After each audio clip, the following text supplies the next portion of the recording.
윤영중 랩 2050 대표 그리고 김준일 시사평론가 모시겠습니다. 안녕하세요. 예, 안녕하세요. 요즘은 이게 뭐가 진실이고 뭐가 거짓말인지를 생각하기 위해서 너무 많은 혼자서 자료 조사를 해야 돼서 일반 국민들이 너무 힘든 것 같아요. 두 분 더 힘들지 않으세요? 아니 확실한 거는 우리가 이거 하나만 기억하면 돼요. 네. 윤석열의 입에서 나오는 건 다 거짓말이다. 일단 이 기준점을 가지고 시작을 하시면은 굉장히 세상이 클리어하게 보입니다. 그게 이제 아하. 디테일들은 저희가 챙겨드릴 테니까. 그렇게 보면 되는 거예요. 지금도 보니까 바로 속보 나왔는데 뭐 이게 이 좌파 카르텔이 너무 강력해서 헌재 나가보니 곡해되어 있었다.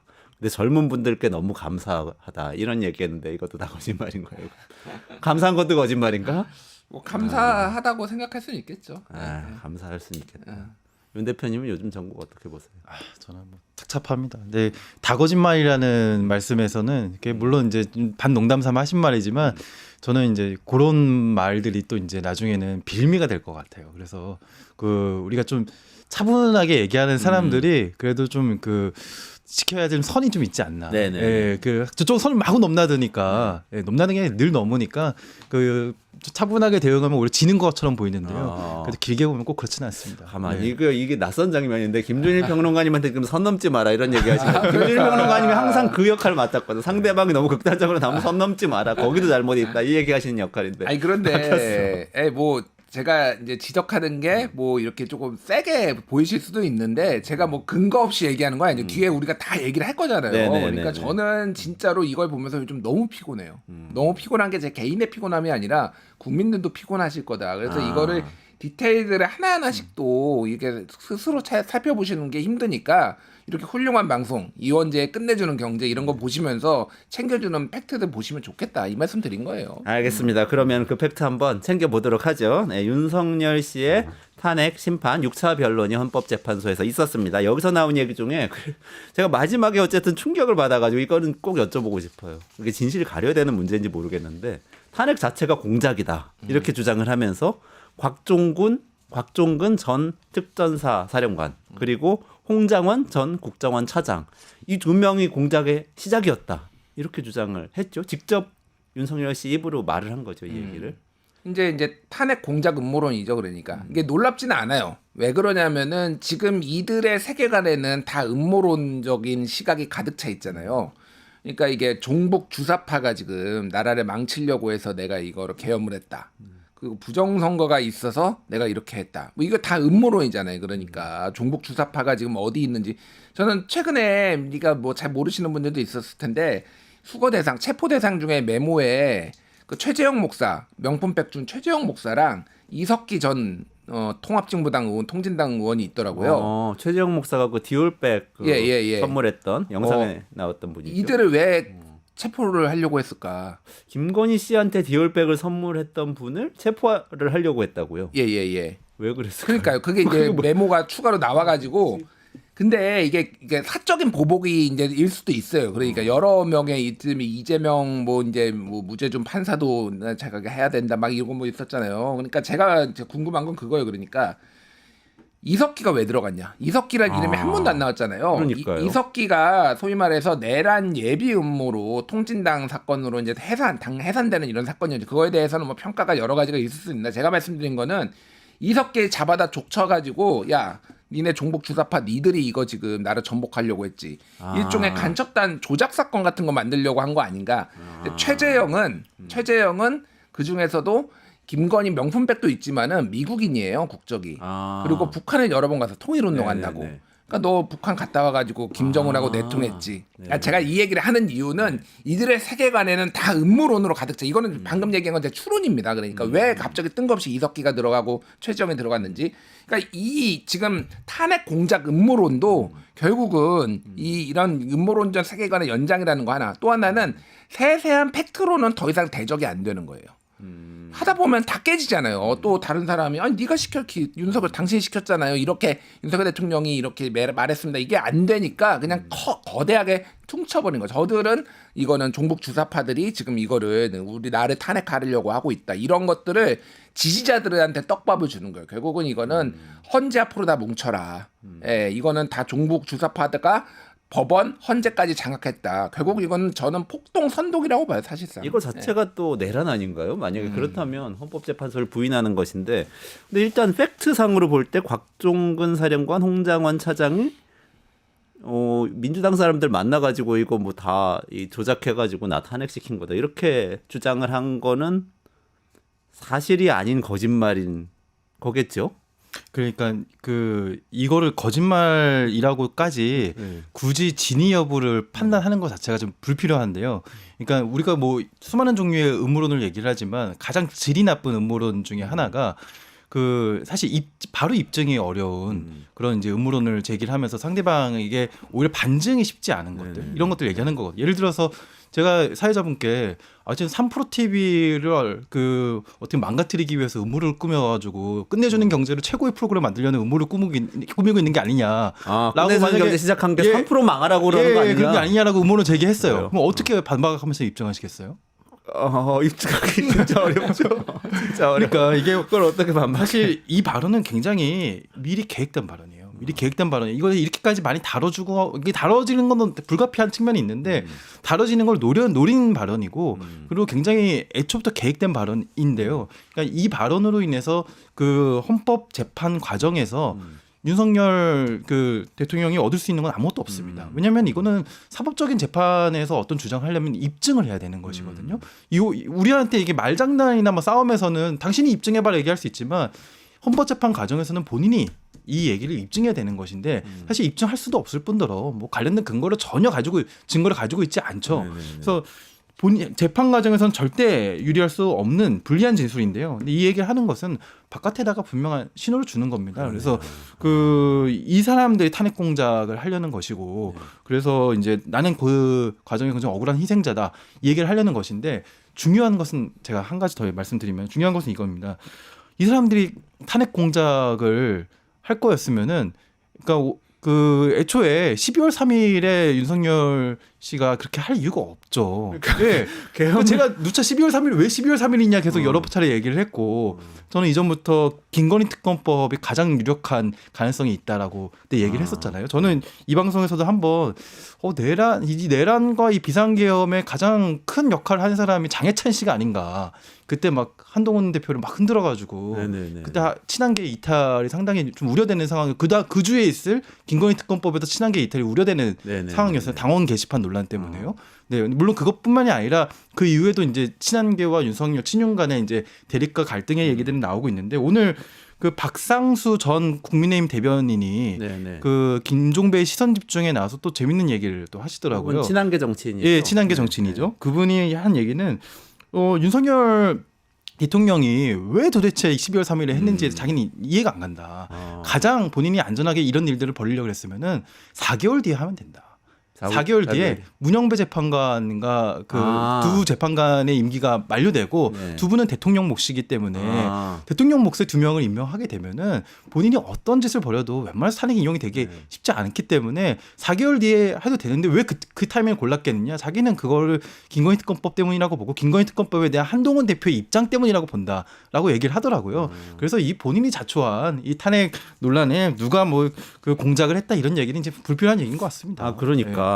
본인이 계엄령을 선포를 안 했으면 탄핵 공작이란 게 있을 수가 없었는데 본인이 탄핵 공작에 나겠다고. 아니 심지어 시점까지도 적절한 시점까지도 여당 정치인이 알려주잖아요. 그러니까 이게 윤석열이 이틀 전에 사흘 전이군요. 화요일날 그 얘기했잖아요. 아무 일도 일어나지 않았는데 호수 위에 달 그림자를 주는 것 같다. 아무 일도 일어나지 않았다. 요 얘기가 저는 예전에 이진복 정무수석이 그 얘기했잖아요. 안철수 의원한테 아무 말도 하지 않으면 아무 일도 일어나지 않는다. 옛날에 당대표 선거할 때 이제 뭐 윤석열 이제 안철수 공동 정부다 뭐 이런 얘기 막 하고 그러니까 그 얘기했거든요. 되게 그러니까 정무적으로는 나쁜 말이지만 말 자체는 맞아요. 아무 말도 하지 않으면 아무 일도 일어나지 않잖아요. 실제. 그렇죠. 윤석열이 이 아무 일도 일어나지 않았다를 설명을 하려면 이게 말을 하려면은 본인이 아무것도 안 했어야 돼요. 그렇죠. 근데 계엄을 했잖아. 그러니까 본인 주장은 뭐 정치인이 체포되거나 죽은 사람이 없다라고 주장을 하는 건데 우리가 여기에서도 여러 번 얘기했지만 나라 경제가 박살났습니다 지금. 그렇죠. 한국은행이 원래 작년 11월에 트럼프 반영까지 트럼프 당선까지 반영해서 한국 그 경제 성장률을 1.9로 했다가 최근에 수정치 지금 이제 잠정치긴 하지만은 1.6, 1.7로 내렸죠. 그러니까 윤석열 개헌만방으로 경제 성장률이 0.2에서 0.3이 날아간 거예요. 그러니까 이게 어떻게 아무 일도 일어나지 않은 겁니까? 나라를 박살내놓고 지금 그거 왜 뭐 돈으로 환산할 수 없는 일들이 너무 많아요. 본인이 일으킨 일인데 너무 많아요. 근데 지금 뭐 하나만 얘기를 하면요. 평소라면 좀 주목을 받았어야 할 뉴스인데 하나도 주목을 받지 못한 뉴스가 어제 나온 뉴스인데요. 그 지금 체불 임금 작년 체불 임금액이 2조 원이 넘었는 게 사상 최대액이거든요. 예, 이런 월급 뉴스들도 못 준 중소기업 엄청 예, 많은가 보다. 이런 뉴스들도 평소에는 그래도 상당한 주목을 받을 뉴스고 왜 이런지에 대한 분석도 뒤따르는데요. 지금은 모든 뉴스들을 다 이 헌재 변론이 다 집어삼키고 있습니다. 다 이것도 윤석열 때문인 거죠. 이렇게 어이없는 일을 저지르고 나서 아무 일도 일어나지 않았다. 이게 다 공작이다 얘기하는 거는 본인이 그럼 공작 수괴네요. 공작의 수괴. 본인이 자초한 일이니까. 아 근데 저는 그 호수 위의 달 그림자라는 그 발언을 듣고 그 어디서 더 들어본 그 발언인데? 라는 생각이 들어서 검색을 해봤어요. 네. 그래서 검색을 해보니까 이게 그 중국의 가장 유명한 시인 중에 한 명이죠. 이백의 시기에서 나온 식구더라고요. 네. 또 이게 어떤 식구냐면은 이백이 호수 위에 술에 취한 상태에서 그 호수 위에 달 그림자를 쫓다가 물에 빠진 얘기 그걸 담고 있더라고요. 그러니까 좀 이상하게도 지금 윤석열 씨는 술이 생각이 나는가. 예. 그런 생각이 들고 이태백인가? 이태백. 예. 그리고 그 호수의 달 그림자처럼 아무 일도 일어났지 않았다라고 얘기를 했는데 정작 그 곽종근 특전사령관은 군의 철군 지시는 김용현 장관이나 대통령께서 내리지 않았고 본인이 직접 내렸다. 그러니까 그 이제 비상겸 해제가 국회에서 가결됐음에도 불구하고 굉장히 오랜 시간 동안 한 2시간인가요? 3시간 동안 발표조차 하지 않고 있었잖아요. 근데 군대의 철수 지시도 그 지휘부에서 내리지 않았다는 겁니다. 곽정군 사령관 얘기를 좀 하나씩 짚어보죠. 그러면 일단은 그래도 팩트 차원에서 주장을 윤석열 씨 측에서 한 게 몇 가지 있어요. 첫 번째는 잡아들이라고는 했지만 간첩을 싹 잡아들이라고 홍장원 차장한테 얘기했다는 얘기가 이 화요일 변론에 있었고 어제 변론에서는 곽종근 사령관하고 약간 어쩌면 이제 논전을 벌인 셈이잖아요. 그러니까 곽종근 사령관한테 본인이 얘기한 거는 끄집어내라. 라고 이제 알려져 있는데 그 국회의원들을 끌어내라 이렇게 지시를 받은 걸로 검찰 이 조사에 나와 있는데 사실 나는 그게 아니고 그런 얘기 한 적이 없다고 얘기했는데 곽종원 사령관이 꿋꿋하게 계속해서 그 안에 있는 인원을 끌어내라는 지시를 비화폰으로 직접 대통령한테 받았다 이렇게 얘기를 했죠. 이 부분 어떻게 보셨어요? 그러니까 이제 변론 전략이 어땠냐면은 지금 홍장원하고 곽종근 두 사람은 지금 공격하고 있잖아. 앞에서 이제 이게 공작이다. 이제 그러니까 이게 전체적으로 분위기를 보면은 진술이 바뀐 사람과 진술이 안 바뀐 사람이 있어요. 진술이 바뀐 사람이 이진우 수방사령관, 여인영 방처사령관 이런 사람들이 진술을 거부하거나 형사재판이 있으니까 아니면은 뭐 이제 바꿨거나 이런 거고 진술이 안 바뀐 사람이 곽종근, 홍장원 이 사람들이에요.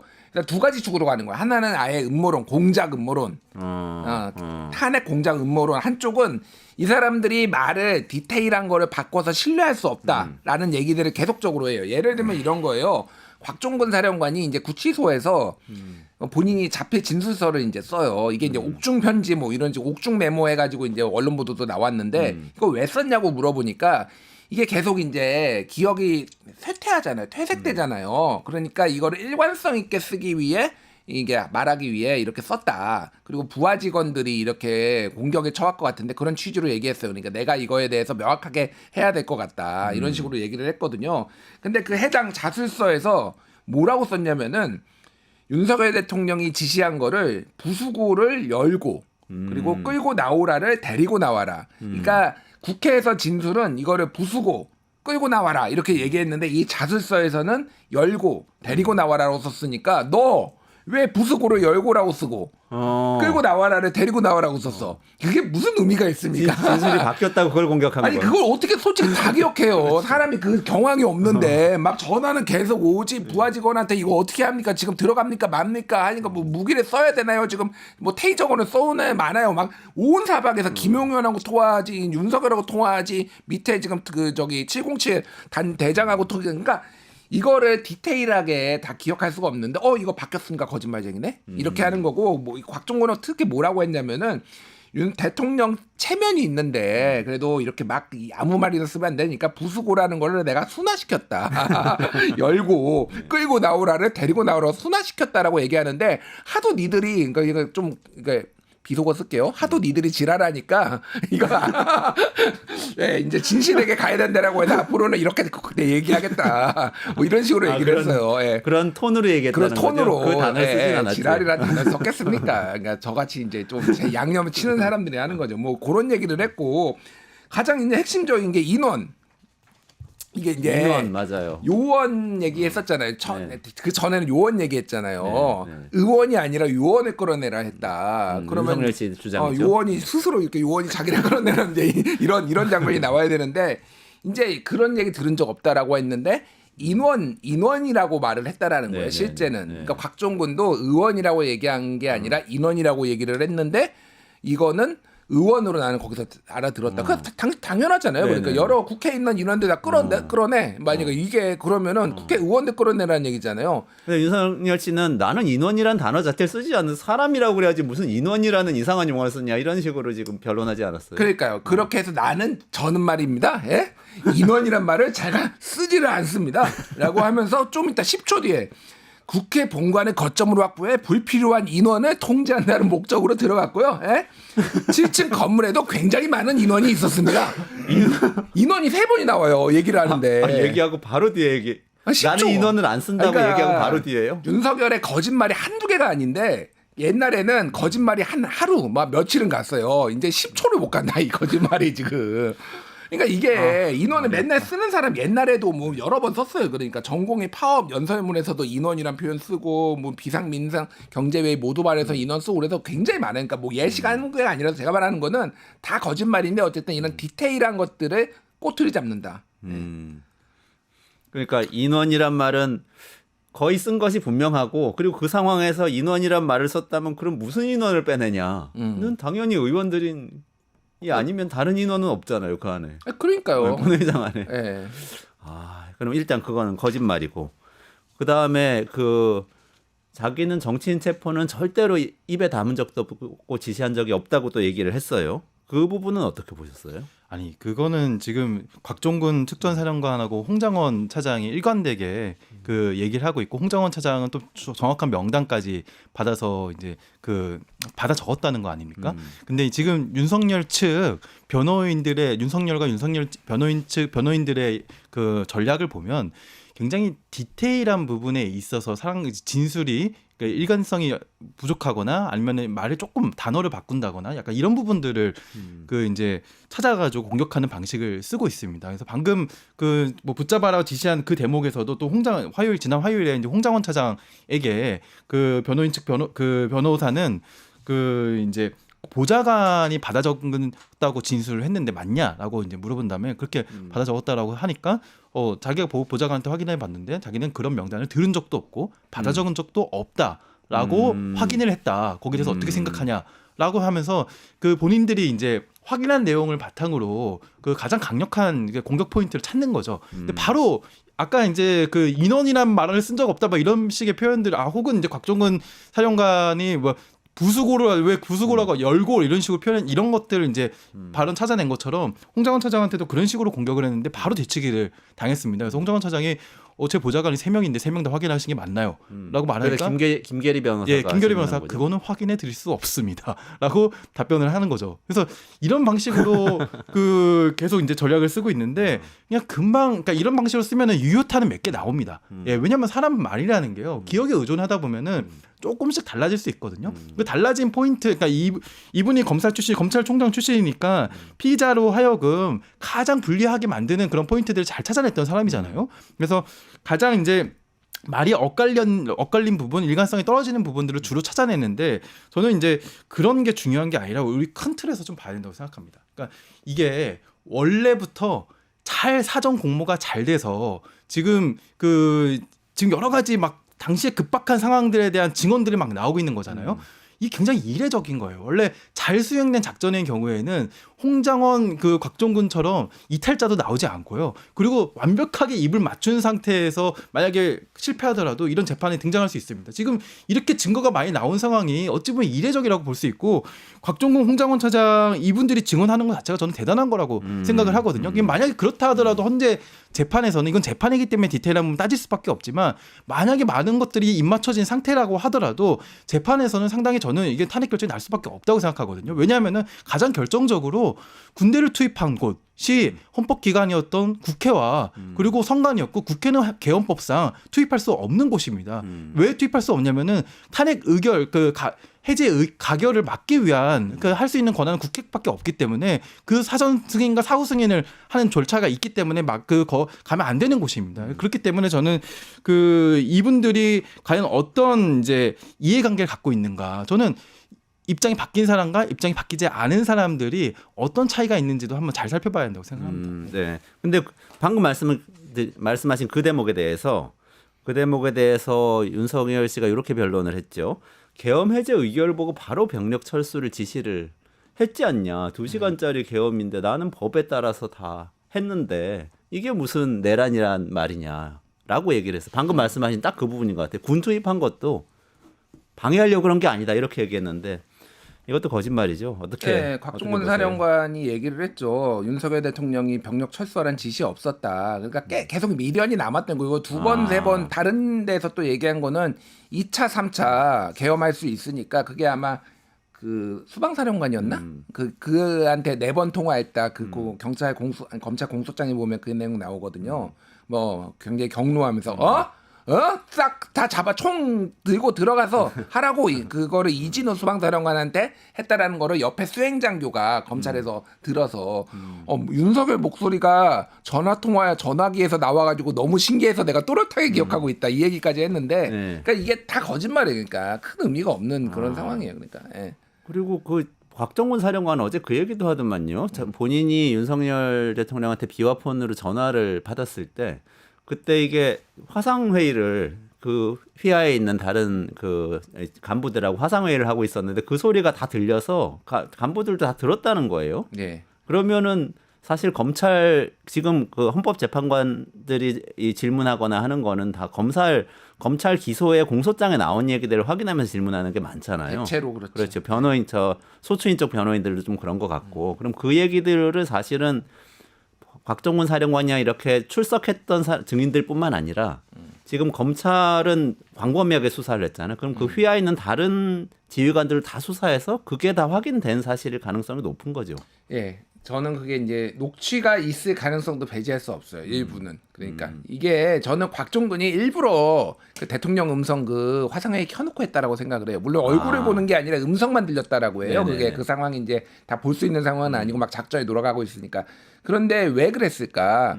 곽종근은 이미 계엄을 한다라는 거를 오래전부터 알고 있었어요. 대통령이 불러다가 뭐 충성맹세도 하고 뭐 쩌쩌적 했는데 곽종근 쪽의 주장에 따르면 어쨌든 이게 국회를 이렇게 잡는 게 아니라 이게 북한 쪽 북한과 관련해서 계엄을 한다. 이를테면 그 원점 타격하는 거, 우물풍선 뭐 이런 거라든지 이런 걸로 자기는 이해를 처음에 옛날에 했다라는 취지의 얘기를 했거든요. 근데 이제 어쨌든 이게 상황이 돌아가는 거 보니까 이거 큰일 나겠다. 그래서 곽종근이 굉장히 군 투입 병력 지시나 무기 쓰는 거는 굉장히 주저해가지고 밑에서도 판단해가지고 잘 안 된 거잖아요. 그러니까 이거를 윤석열이 얘기하는 거를 싹 다 듣게 해야 되겠다. 이래서 일부러 저는 그거를 켜놓은 상태에서 한 거니까 말씀하신 대로 들은 사람이 여러 명이고 이거를 이제 뒤집을 수가 없는 거죠. 그러니까 그럴 가능성이 높아요. 그러면 탄핵 심판뿐만 아니라 나중에 형사재판과도 지금 윤석열 씨가 주장한 내용들은 다 부인이 되겠군요. 결국 다른 증인들에 의해서.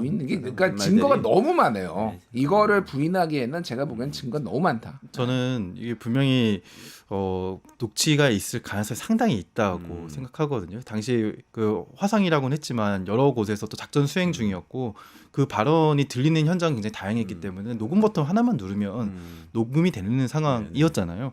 그러니까 이 거짓말이 뭐 한두 번도 아니고 특히 명태균이랑 언제부터 통화한 적 없다고 했는데 바로 그 며칠 뒤에 명태균 측에 뭐 그런 이제 공천 감사합니다 막 그 발언이 바로 이제 녹음된 파일이 등장해가지고 그 거짓말도 금방 들통이 났는데 이번 그 발언도 윤석열의 육성이 한번 나올 수도 있지 않을까. 저는 총 쏴서라도 뭐 들어가서 끌어내라 이런 부수고 육성이 들어가서 나올 총 수 있다. 쏴서 그런 음성이? 육성이 나올 수 있고 그런 육성은 정말 이제 빼박이죠 말 그대로. 근데 이제 누군가 용기를 내야 됩니다. 그래서 저는 이 역사의 중요한 증거를 어떻게 보면 양심 고백이나 뭐 공익 제보를 해서 증거를 좀 누군가 좀 남겨줬으면 하는 바람이 있고요. 예, 그런 분이 좀 나왔으면 좋겠고 아무튼 그런 생각이 있습니다. 그래서 그럼 탄핵 심판에서 어쨌든 윤석열 씨의 큰 틀에서 두 개의 거짓말. 그러니까 본인은 국회의 의정 활동을 방해할 의사가 없었다. 라는 거짓말은 사실상 이제 이 부인되는 방향으로 들통이 난 거나 마찬가지다. 두 분이 이렇게 주셨고 또 하나는 2시간짜리 내란이 어디 있느냐. 그러니까 나는 계엄 해제 의결을 하자마자 병력 철수 지시했다라고 한 것도 곽종군 사령관 얘기에 의하면 아니었다. 본인이 거짓말이었다. 철수했다. 예. 그 얘기네요. 근데 또 이 탄핵 심판 얘기도 중요하지만 또 큰 뉴스가 하나 나와서 오늘 조간신문 일면 토변 다 이 얘기더라고요. 대왕고래.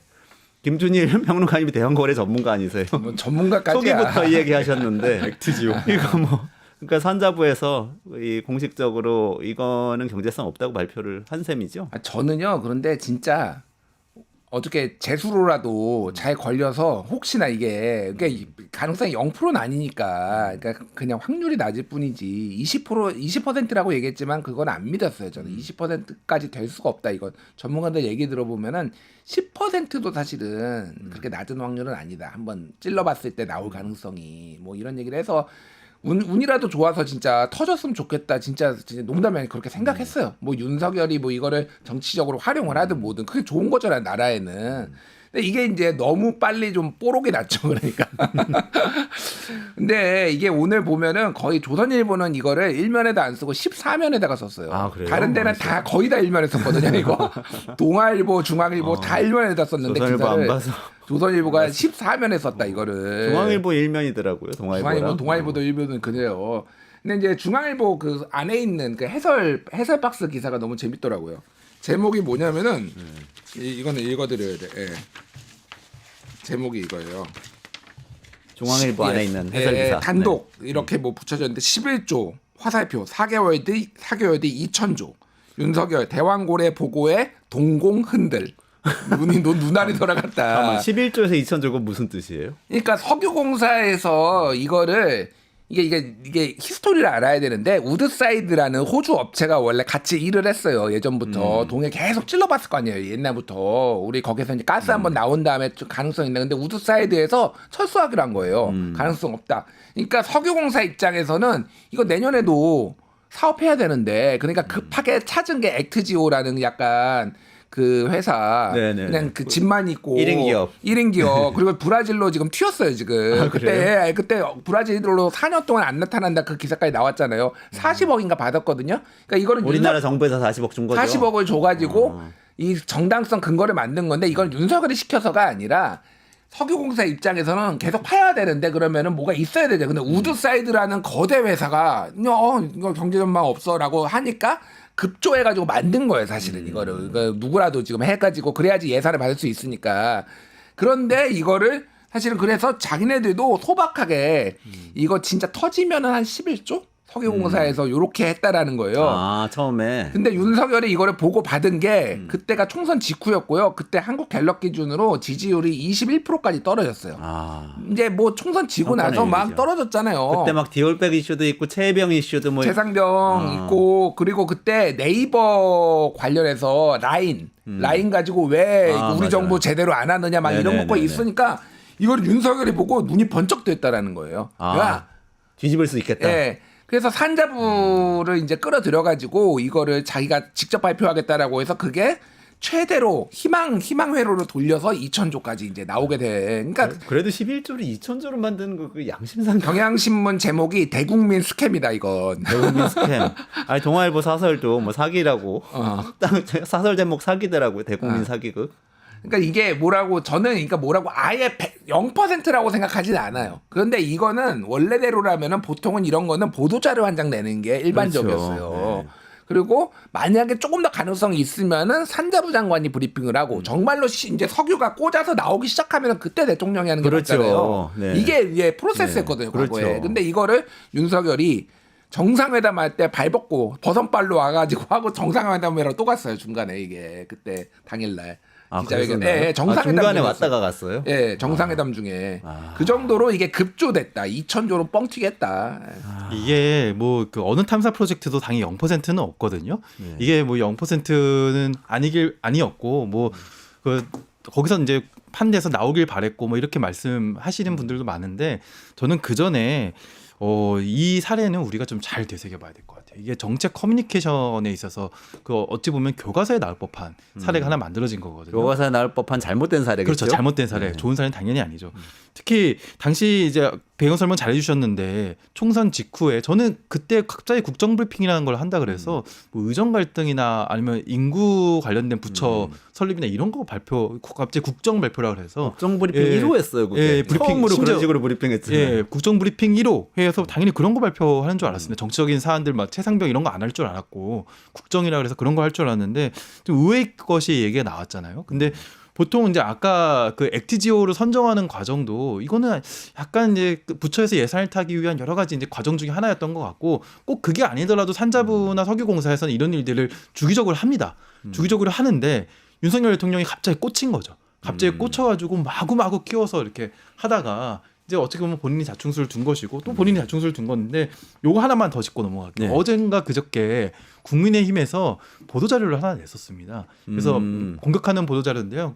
민주당이 개왕고래 예산을 전액 삭감한 거에 대해서 막 비판하는 그런 보도자료를 냈었거든요.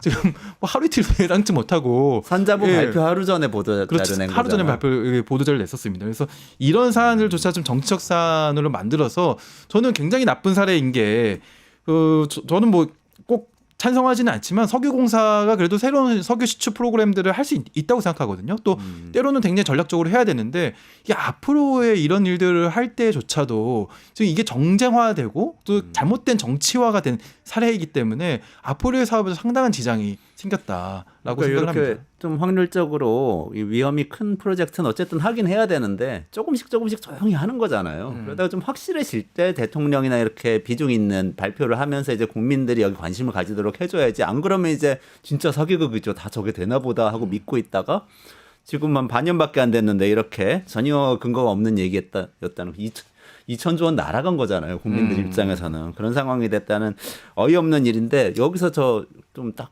차관이 되는 게 아까 그 김건희 특검하고 계엄 선포하고 관련이 있을 수 있다고 윤형중 대표님 말씀하셨잖아요. 이것도 사실 그때 전국을 반전시키려고 발표했다고 김준일 평론가님 말씀하셨잖아요. 대왕고래 프로젝트. 항상 전국을 반전시키기 위해서 뭔가 굉장히 큰 거짓말을 내지는 굉장히 폭력적인 행동을 했군요. 라는 생각이 딱 들어요. 어떻게 보세요? 아니 저도 뭐 그건 맞고요. 그러니까 이게 뭐라고 해요? 그러니까 저는 윤석열 대통령이 안 좋은 게 한두 개가 아닌데 그동안에 이게 국정이 운영되던 방식 이런 프로세스를 다 깡그리 무시를 하고 굉장히 독단적으로 그러니까 단순히 독단적이라는 게 나쁘다기보다는 그렇게 하는 데는 이유가 있잖아요. 그럼 차분하게 본인이 얘기를 해봐야 되는데 일종의 이제 반정치거든요. 그러니까 예전에 김건희가 그 육성 녹음 나온 게 있는데 저기 최재형 목사였나 그 누구였나 그 제 기억이 얼마 전에 이제 나온 거였는데 우리나라는 극좌나 극우가 너무 많아가지고 이게 문제다라고 얘기를 하면서 정치를 다 뭐 뜯어 고쳐야 된다 뭐 이런 얘기를 했거든요. 전 그걸 들으면서 뭘 얘기하냐면 극좌는 민주당, 극우는 이제 그 국민의힘을 얘기하는 거죠 사실상. 그러니까 우리는 걔네들하고 다르고 우리가 다 고쳐야 된다라는 건데 이게 이런 식이에요. 그러니까 김건희나 윤석열이나 생각하는 게 다 정치권들은 다 잘못됐고 모든 프로세스와 관료들의 프로세스가 다 잘못됐다라는 거거든요. 그러니까 이런 식으로 하는 거예요. 그러니까 모든 거를 도박처럼 하고 이런 건데 어제 산자부에서 발표했을 때 이렇게 얘기를 했어요. 1차 발표 6월 3일에 윤석열 대통령 발표예요. 1차 발표는 저희가 생각지 못한 정무적 영향이 개입된 과정에서 장관님께서 삼성전자 시총 5배 2,000조 비율로 든 것 자체가 부각됐다. 저희 산업부가 의도한 건 아니지만 그때 발표는 죄송하다고 말씀드린다. 이게 이제 정무적 영향이라는 걸 얘기했죠. 이게 그러니까 대통령이 시켜서 어쩔 수 없이 했다. 윤석열 손절이에요, 사실은. 그러네. 이게 해필이면 왜 어제 나왔느냐? 왜 또 어제 탄핵 심판에 변론에 누가 나왔냐면은 경제수석이 나왔어요. 아, 경제수석. 그리고 이것도 물어봤어요, 심지어. 왜냐하면은 예상 삭감이 계엄의 이유고, 네네. 그래가지고 이 대왕고래 프로젝트를 아. 삭감한 게 계엄의 이유라고, 뭐 이유 중에 하나라고. 아, 우리한테 2,000조를 벌어다 줄 이 프로젝트 예산을 삭감한 민주당이 나쁘기 때문에 계엄을 했다고 주장하기 위해서. 종북 주사파다. 그러니까 뭐 이런 얘기를 했는데 거기서 이제 국회 측 변호인단이 뭐라고 했냐면 저 1시간 전에 요거 발표 들으셨죠? 이렇게 된 거야. 그 1시간 전이었어요, 딱? 네, 1시간 전이었어. 근데 왜 그러면 산자부가 어제 했느냐? 이거 내일 할 수도 있고 그렇죠. 전날 할 수도 있어요. 이거는 그냥 윤석열하고 그러네. 우리는 손 뗄 거야라는 거를 명확하게 산자부 보여줘. 그리고 국민의힘도 그 산자부가 발표할 거 모르고 그 전날 자료 낸 거잖아요. 아까 그러니까. 말씀하셨던 이 대왕거래 예산 삭감 비판하고 이거 국민의힘도 소통이 지금 안 되고 있네요. 그러니까 이게 생각을 해보면은 그 얘기가 경제수석이 막 나와가지고 그것 때문에 했다라고 하는데 자기네들이 뒤에 또 이거를 발표하면은 요거 자기가 먹게 생긴 거야. 산자부 입장에서. 산자부가. 그러니까 그러네. 이거는 난 모르겠고 정무적 얘기까지 하면 정무적 역량 얘기를 하면서 이건 윤석열 때문이에요. 우리는 사실 이렇게까지 부풀릴 의도는 없었어요라는 거를 어제 얘기를 한 거예요. 윤석열 손절이다. 성태훈 경제수석이 어느 타이밍에 나와서 그 얘기 할 줄 알고까지 이렇게 성태훈 씨 감안해서. 정책실장이고 경제수석은 경제수석은 다른 분이죠. 잠깐만 헷갈려. 박수석이에요. 네, 박수석. 네. 네네네.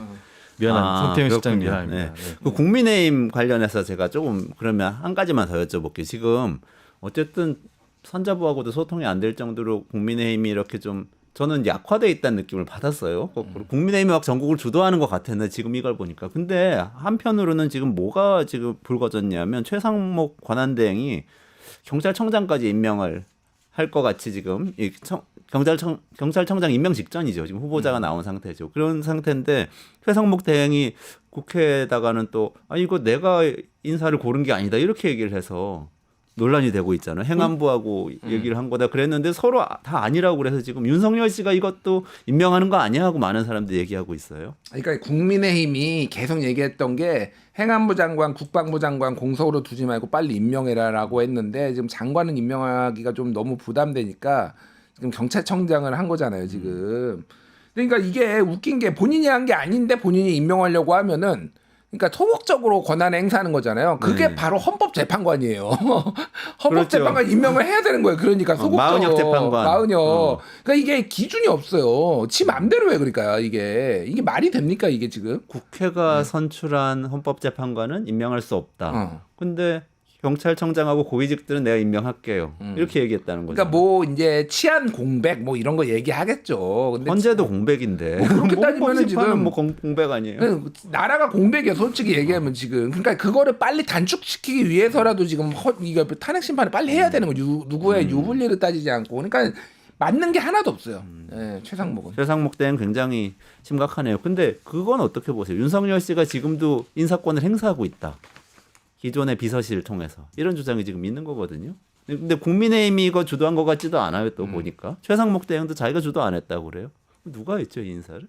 이거는 그러니까 추론이죠. 아직 확인할 수는 없는데, 그러니까 인사를 실제 뭐 주도하고 있다보다는 저는 아직 윤석열 대통령의 영향력이 아직 남아 있고 그늘 아래에 있다라는 건데 이게 이렇게 논란이 되면은 아마 하기 힘들어질 거예요. 사실은. 예, 저는 이렇게 강행하기는 좀 힘든데 그러면 난리 날 거거든요. 또 뭐 왜 이거는 하고 저거는 안 하고 지금 이렇게 하겠다 하는 거 아니냐라는 얘기만 나왔는데도 그러니까. 어쨌든 근데 윤석열 대통령은 본인이 원하는 사람들을 계속 이게 그러니까 특히 이런 사법기관이나 이런 수사기관의 수장들은 본인이 생각하기에는 중요하다라고 판단할 수도 있는 거죠. 윤석열 입장에서는. 지금 다 추론이잖아요. 근데 분명한 것은 앞으로의 사실 진상을 파악하는데 그 어떤 의사결정이 적합한가 그거를 중요한 기준으로 삼아야 될 것 같습니다. 그 수사기관의 수장의 경우는 굉장히 중요하잖아요. 네네. 앞으로의 증거에 있어서도 그렇죠. 어떤 식으로 보존을 하는지 뭐 그런 네네. 것도 굉장히 중요하기 때문에 예, 그런 것들을 제일 중요한 기준으로 삼았으면 합니다. 계속 살펴봐야겠네요. 그 와중에 또 윤석열 씨가 계속 헌재에서 이런 아까 거짓말하면서 선동하는 듯한 발언을 하는 와중에 또 사실 공명이 계속 있어요. 국가인권위원회 상임위원이 또 한마디 하셨잖아요. 헌재를 부숴 없애야 된다. 두들고 부숴야 한다. 예. 두들겨 부숴. 두들겨 부숴야 한다. 예. 야 한다. 탄핵이 인용되면. 예. 또 그걸 쓰면서 또 그 최근에 이제 뭐 전한길 그 씨인가요? 네네네. 그분에 대해서 본인이 이제 굉장히 고마운 마음을 갖고 있으면 자기 무료 변론하겠다 이런 얘기를 또 했었는데 또 그분이 반박하더라고요. 그래서 그분이 헌재를 두들겨 부수는 행위에 대해서는 동의하지 않고 본인은 친한 변호인들이 있기 때문에 사양한다 이렇게 얘기를 했는데 또 그 약간 이 둘 간의 갈등이 이게 이런 분들 특히 요즘 그 윤석열 씨를 이제 싸고 도는 사람들의 특징 중에 하나는 본인의 이익이 갑자기 눈앞에 왔을 때는 갑자기 입장이 변하기가 쉽다는 건 것 같아요. 그래서 그 전한길 씨는 본인이 이제 또 고발 조치 당할 본인도 이제 헌재를 뒤집어 엎어야 한다는 식의 발언을 했다가 거기에 대해서 다시 뒤집어 엎는다는 거는 강하게 의사전달을 한다는 걸로 다시 또 해명을 했거든요. 그래서 그 본인이 이제 발언이 어찌 보면 고발의 위험이 좀 있으니까 이렇게 발언을 좀 뒤집는 것 같고 김용원 씨도 기자들에게 두들겨 부숴야 한다라는 표현이 뭐냐 그러니까 헌법을 개정해서 헌법재판소를 뭐 없애거나 바꿔야 한다 그런 취지라고 또 이제 얘기를 하더라고요. 그러니까 김용원 저는 검사 출신이거든요. 대한민국의 모든 상임위원이죠. 검사들이 다 김용원 같지는 않다라고 생각을 하는데 윤석열이 임명한 검사 출신 상당수는 다 김용원 같은 인간들이에요. 그러니까 이게 김용원이 1990년에 무슨 일이 있었냐면은 그때 무슨 변태 영업 단속하러 온 술집에 온 경찰관 두드려 팼어요. 그거는 이미 이건 다 공개되고 언론 보도에 난 거예요. 네. 그래가지고 무슨 징계받았어요 검찰에서. 경찰 때려가지고. 그다음에 2년 뒤에 옷 벗고 변호사입니다. 그게 직접적인 영향이 있는지 모르겠으나 그리고 이 사람이 얼마나 그러니까 완전 극우적인 얘기 막 이상한 말도 안 되는 얘기했는데 예를 들면은 그 성노예 일본군 성노예 이제 위안부 보통 얘기하죠. 그거 이제 시민단체나 이런 데서 얘기를 하면은 야 그러면 청나라 때 우리 지금 처녀들 그거 보낸 것도 그것도 문제 삼아야지 왜 일본군 성노예만 이걸 왜 문제 삼어? 뭐 이런 얘기하는 사람이에요. 그러니까 왜 옛날 거 가지고 우리 대통령하고 일본 뭐 왜 불편하게 하느냐? 국회에서 나와가지고 뭐 인권위가 좌파들의 해방구가 돼 있다. 자기가 인권위원인데. 부처님 가운데 토막 같은 소리 하네. 뭐 이런 얘기 막말하는 사람이라서 전혀 놀랍지가 않은데 저런 막말이 이미 옛날부터 막 쌓여 있거든요. 그거를 임명을 한 게 윤석열이니까 제가 얘기했잖아요. 윤석열은 모든 대한민국 시스템을 다 파괴하고 있다고.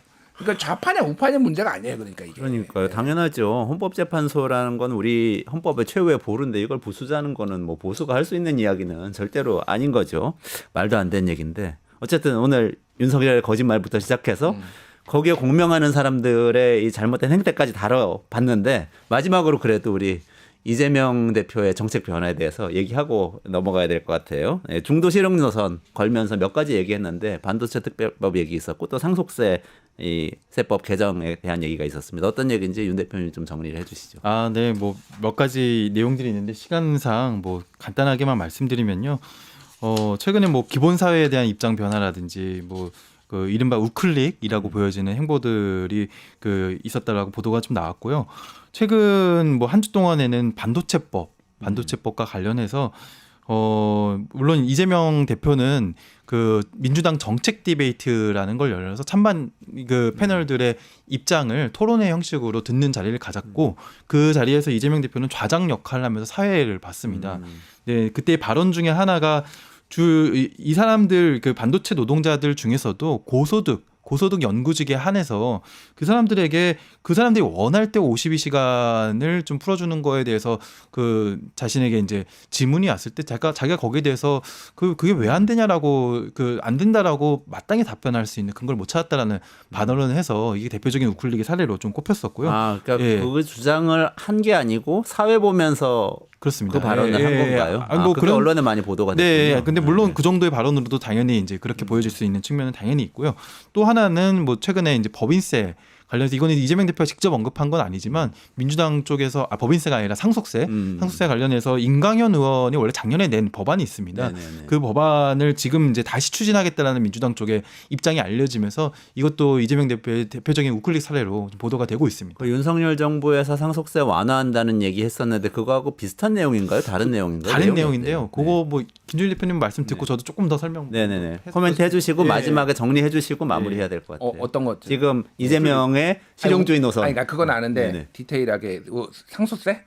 상세 반도체 특별법에 주 52시간 근로 그러니까, 완화와 상속세 그거는 완화랑 두 가지. 당에서 반대해가지고 이제 안 됐잖아요. 네네네. 그러니까 제가 예전에 기억하실 텐데 이거는 그러니까 이재명의 우클릭이나 실용주의가 보이려면은 그 후속 조치가 있어야 된다. 네네네. 제가 얘기를 했는데 그 후속 그랬죠. 조치가 지금 이제 나오는 거죠. 그러니까 네네. 저는 그 주 52시간 예외 규정 뭐 둘 수도 있다고 봐요. 둘 수도 있다라고 보는데. 그게 정말로 해법일 것인가? 그러니까 이게 노동, 뭐 인권, 뭐 이런 것도 있지만은, 그러니까 쉽게 얘기를 하면 이런 거예요. 정말로 지금 우리나라 반도체 기업이나 무슨 IT 기업들이 주 52시간 때문에 AI를 이거를 못 따라가가지고 좀 여기까지 온 거. 강영수 박사한테 좀 물어보시죠. 주 52시간 때문에 삼성전자가 고대역폭 메모리 HBM 그거 지들이 만들어 놓고. 이거 별로 돈 안 될 것 같은데 그래가지고 그거 실기한 거잖아요. 자기들이 고사 해체했죠. 경영진의 판단이지 정말로 이게 52시간 때문이냐. 그리고 52시간을 하면은 뭐 좋은 점이 있고 뭐 중국의 기업 IT 스타트업도 하고 있다라고 얘기를 하는데 걔들은 대부분 자기가 창업을 한 거니까요. 본인이 경영주예요, 사실상. 본인이 고용주고 여기를 대박이 나면은 큰 돈을 버니까 하는 건데 삼성전자에 고용된 사람들이 그러면 거기는 고용된 사람들이잖아요. 그게 이 동기부여가 되냐고 그러면 돈을 그만큼 주면 되지 그러니까. 제가 말하는 또 하나는 그런 식으로 되면은요. 막 초과 근무 시키면은 다른 나라 가버립니다, 솔직히. 중국이나 지금 요즘 AI 인재들 지금 안 뽑아가서 난린데 혹사시키면은 그러면 나만 아나요? 그러니까 이런 단순한 발상이 그러니까 저는 민주당 쪽에서 이거는 제동을 좀 걸어줘야 된다 솔직히 할 수도 있는데 어떻게 할 거냐 그러면 이런 거 디테일하지 무조건 52시간 때문에 이렇게 받아주는 건 아니고 어쨌든 이런 논쟁들이 좀 필요하기는 하다. 네네네. 근데 저는 상속세든 어쨌든 감세할 수도 있다라고 봐요. 그리고 우클릭이 예전에 그러면은 박근혜도 좌클릭이라고 했었거든요. 우클릭 좌클릭에 가치가 부여되면 안 돼. 이게 나쁜 거냐 좋은 거냐를 보면 안 되는데 제가 말하는 거는 감세할 수 있는데 지금 윤석열 정부 2년 동안 86조 원 펑크 났어요. 민주당에서도 세수 펑크. 야 왜 감세해가지고 이렇게 나라 경제를 이렇게 했느냐. 그러면 이거 감세를 하면은 국가 재정을 어떻게 할 것인가에 대한 얘기도 같이 나와야 되는 거예요. 그거 안 하고 그냥 우리도 감세한다라고 하면 국힘하고 뭐가 다른 거예요 그러면. 그러니까 무책임한 거죠 그러면은.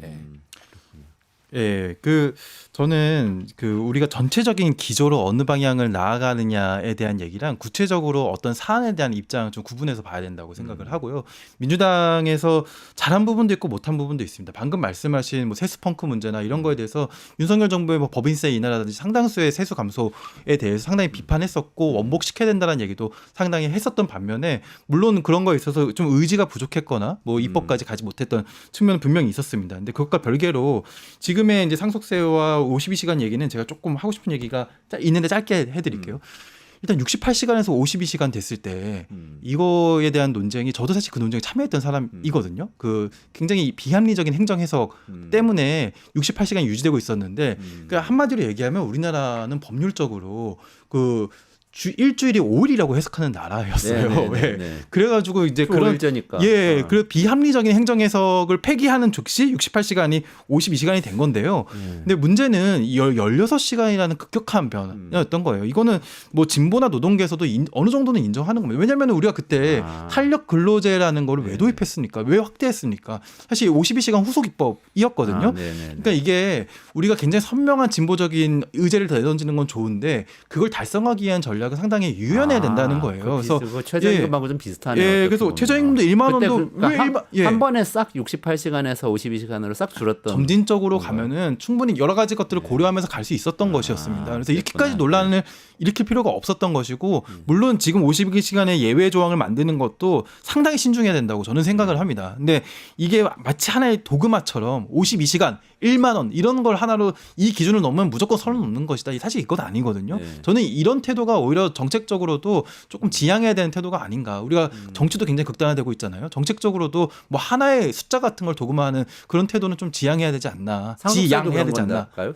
상속세는 또 진보 진영에서는 계속해서 완화하면 안 된다고 주장을 해요. 네, 정부의 세법 개정안에 나온 상속세랑 민주당의 임광현 의원이 발의한 상속세 내용은 다릅니다. 뭐 다 얘기할 수는 없는데 정부는 일단 자녀 공제액을 늘리는 것이었고 그리고 상속세 최고 구간의 세율을 없애는 그 이전 구간의 세율을 적용하는 감세라는 것이었거든요. 훨씬 상속세의 감세 폭이 훨씬 큰 상소가 아니었고요. 그래서 부자 감세라고 비판을 또 민주당은 물론 했었죠. 임강현 의원 안도 부자 감세라는 비판을 어느 정도 받을 수밖에 없는데요. 근데 이게 1996년부터 일가 공제와 배우자 공제액이 그대로 갔거든요. 근데 96년부터 20년간 20년이 넘었죠. 30년간 그 굉장히 물가 인상이 있었기 때문에 이 공제액에 대해서는 어느 정도 조정은 필요한 측면이 있었습니다. 그 폭에 대해서는 충분히 논의가 가능한 부분이라고 생각합니다. 요 상속세는 굉장히 복잡한데 관심 있는 사람 많을 것 같으니까 이제 민주당 안이 확정되고 진짜로 추진이 되거든 한번 해설을 해주시면 좋을 것 같아요. 임 대표님께서. 한번 붙어보죠. 그러죠. 해설하고 한번 파이팅 한번 해보시죠. 김준일 평론가님, 윤영중 대표님 여기서 인사드리고 다음 주에 다시 모시도록 하겠습니다. 고맙습니다. 네, 감사합니다. 감사합니다. 유튜브 구독하고 실시간 채팅과 댓글을 남기시면 매일매일 7,000TTCO를 드립니다. 참여 방법은 통통물 어플을 다운로드하고 회원가입과 로그인을 해주세요. 마이페이지에서 나의 회원 고유 번호를 복사해주세요. 유튜브 구독 후 실시간 채팅이나 댓글창에 고유 번호를 한 번만 입력하면 준비 끝! 지금 유튜브 채팅과 댓글 쓰기 참여하고 7,000TTCO 받아가세요.